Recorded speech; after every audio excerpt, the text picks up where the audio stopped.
नमस्कार साथियों, स्वागत है आप सभी का। मैं अभिषेक, आप है मेरे साथ में 8 जून 2025 के करंट अफेयर के बारे में जानकारी लेने के लिए।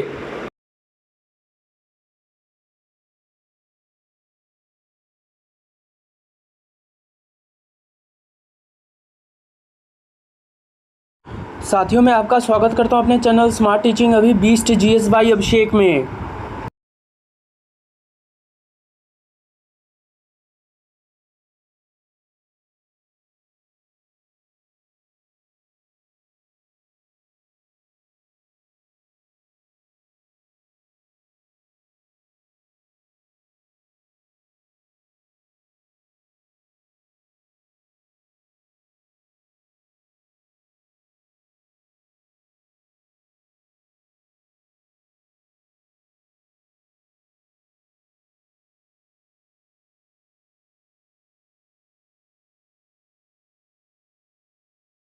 दिन रविवार, तारीख 8/6/2025। हमारा मिशन आपका सिलेक्शन। इसी थॉट के साथ शुरू करते हैं 8 जून 2025 का करंट अफेयर।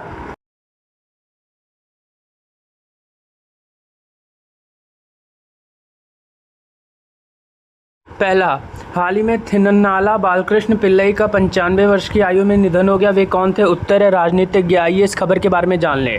केरल में वरिष्ठ कांग्रेस नेता और केरल प्रदेश कांग्रेस कमेटी के पूर्व अध्यक्ष थिन्नाला बालकृष्ण पिल्लई का आज सुबह 95 वर्ष की आयु में निधन हो गया।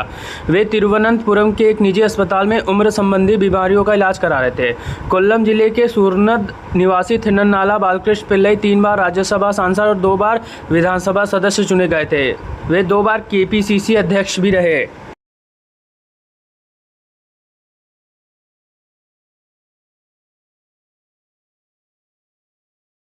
अगला, हाल ही में नई दिल्ली में भारतीय भाषा अनुभाग का उद्घाटन किसने किया? उत्तर है अमित शाह ने। आइए इस खबर के बारे में जान लें।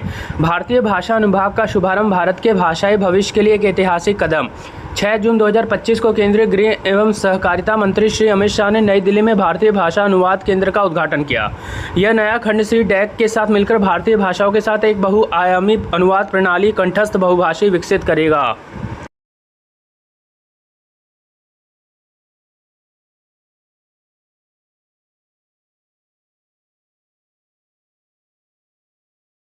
अगला, हाल ही में किस देश ने अंतरिक्ष स्टेशन पर यूएवी लॉन्च करने की तकनीक का पेटेंट कराया? उत्तर है रूस। आइए इस खबर के बारे में जान लें। रूस ने अंतरिक्ष स्टेशन से स्वचालित अंतरिक्ष यान लॉन्च करने की तकनीक का पेटेंट कराया है। यह तकनीक एक कक्षीय स्टेशन से ड्रोन लॉन्च करने की सुविधा प्रदान करती है और इसे दुनिया का पहला ड्रोन प्लेटफॉर्म माना जा रहा है जिसे रखरखाव के लिए रोबोट का उपयोग किया जाएगा। इस तकनीक का परीक्षण रूसी कक्षीय स्टेशन से किया जाएगा।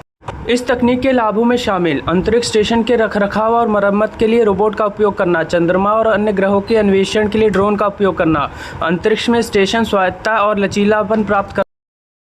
अगला, हाल ही में इंडिया पवेलियन को कहां आयोजित वर्ल्ड एक्सपो 2025 में शीर्ष 5 पवेलियन में स्थान दिया गया है? उत्तर है जापान। आइए इस खबर के बारे में जान ले। वर्ल्ड एक्सपो 2025 जो जापान के ओसाका में आयोजित हो रहा है में भारत मंडप इंडिया पवेलियन को शीर्ष 5 सबसे प्रशंसित मंडपों में स्थान दिया गया। इसे अमेरिका, इटली, जापान और फ्रांस के साथ शामिल किया गया।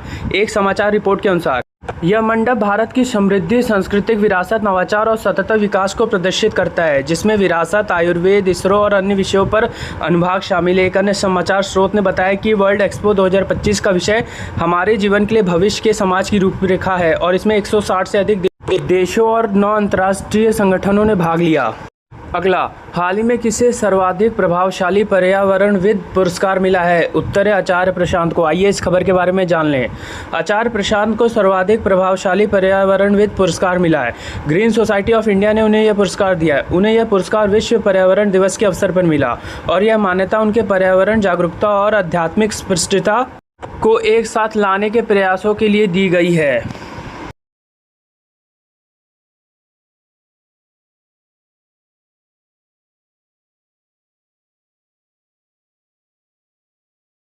अगला, हाल ही में डसॉल्ट एविएशन ने किस भारतीय कंपनी के साथ समझौता किया है? उत्तर है रिलायंस एरोस्ट्रक्चर लिमिटेड के साथ। आइए इस खबर के बारे में जान ले।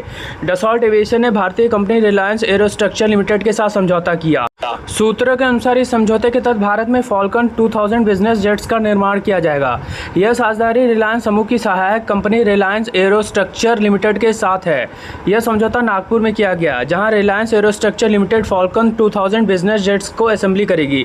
इस साझेदारी का उद्देश्य भारत में विमानन उद्योग को बढ़ावा देना और मेक इन इंडिया पहल का समर्थन देना है। अगला, हाल ही में विश्व खाद्य सुरक्षा दिवस कब मनाया गया? उत्तर है 7 जून को। आइए इस खबर के बारे में जान लें। सुरक्षित भोजन एक विलासिता नहीं बल्कि एक आवश्यकता है। इसकी याद दिलाने के लिए 7 जून को विश्व खाद्य सुरक्षा दिवस घोषित किया गया।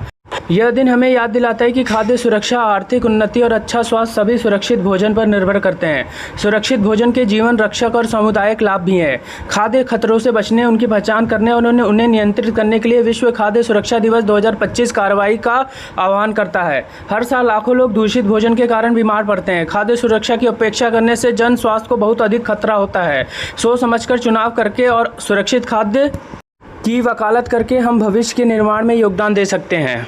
अगला, हाल ही में नॉर्वे शतरंज महिला टूर्नामेंट किसने जीता है? उत्तर है अन्ना मुजीचुक ने। आइए इस खबर के बारे में जान लें। मैग्नस कार्लसन ने रोमांचक अंतिम दौर के बाद अपना 7वां नॉर्वे शतरंज खिताब जीता, जबकि पिछले साल की उपविजेता अन्ना मुजीचुक ने नॉर्वे शतरंज महिला 2025 का खिताब जीता है। इस प्रतिष्ठित प्रतियोगिता का 13वां संस्करण 26 मई से 6 जून तक नॉर्वे के स्टावेजर में आयोजित किया गया।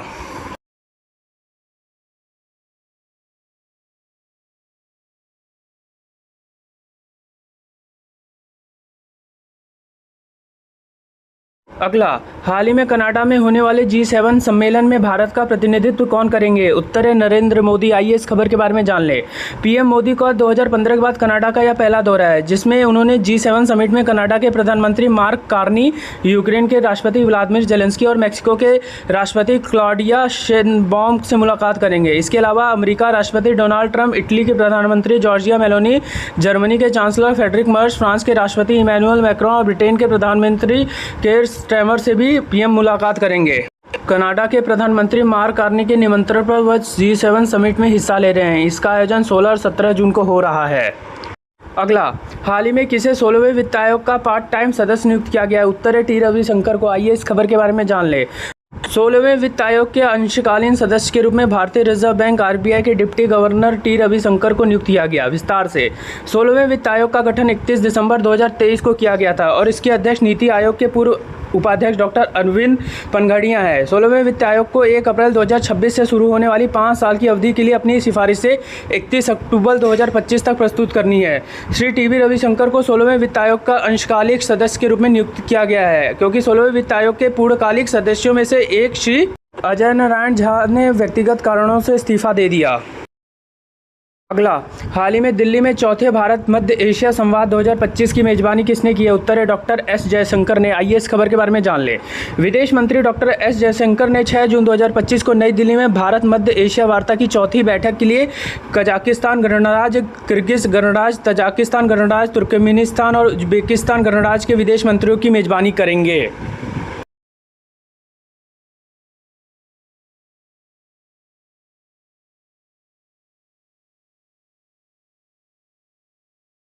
अगला, हाल ही में किसने पहला फ्रेंच ओपन खिताब जीता है? उत्तर है कोको गॉफ ने। आइए इस खबर के बारे में जान लें।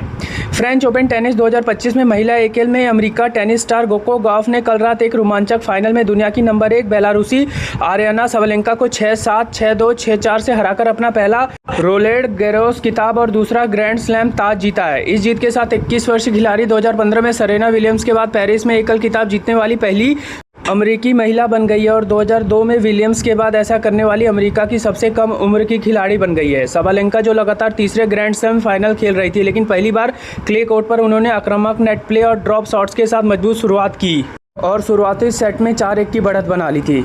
साथियों, अगर मेरा कंटेंट पसंद आए तो लाइक, शेयर और सब्सक्राइब कर दीजिएगा। धन्यवाद। आपका दिन मंगलमय हो।